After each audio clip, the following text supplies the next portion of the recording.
Good morning guys. Nahirapan akong maghanap ng pwesto ng aking camera.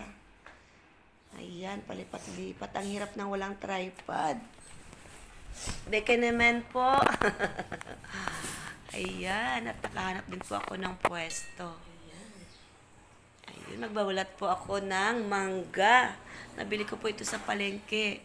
Ang tawag po dito ay King Mango. Sabi po ng may-ari dahil tinanong ko po doon sa akin na pagbilhan.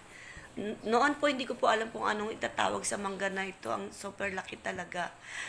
Nung nabili ko po ito, tinanong ko po sa kanya kung ano ang pangalan. At ang sabi po niya, King Mango po. Kaya ayan. Natutuwa po ako sa mangga na ito dahil kahit green pa ho ang balat, napakatamis po talaga. Nakaraang taon nakakain din po ako nito dahil may tinda rin po siya nakaraang taon at bumili rin po ako. Ayan, at mas mura po ngayon ang bili ko nito dahil sa mismo may-ari ko ito nabili. Tapang ka, laki-laki. Ayan po, ang laki. At ayan, nag-i-enjoy nga po ako itabi sa aking pisngi dahil ang natutuwa po ako dahil sa sobrang laki. Ayan, at nahugasan na ho natin. Atin na itong hihiwa. Ayan, tandaan niyo pa po ba, nakapagbalat na rin po ako ng ganitong mangga. Ayan. Kakain na rin po ako ng ganito kalaking mangga. At sobra po talagang napakanipis ng kanyang balat. Ng kanyang buto,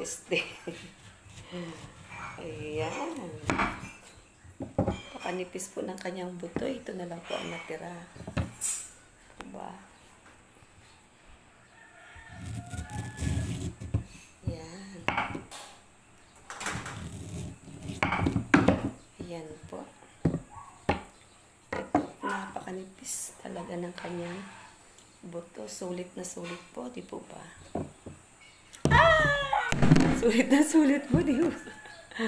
Ayan. Ay, talaga naman. At natapon pa nga. Pasensya po ulit. Napakanipis Sobrang ng kanyang excited. At syempre, palalagpasin ba natin ito? Kain natin ang buto. Buto pa lang. Ayan, at nag-i-enjoy po ako sa pagkain ng Mango King. Grabe ang tamis.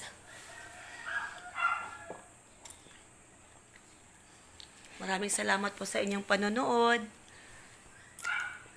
Sa susunod po uli. Bye-bye!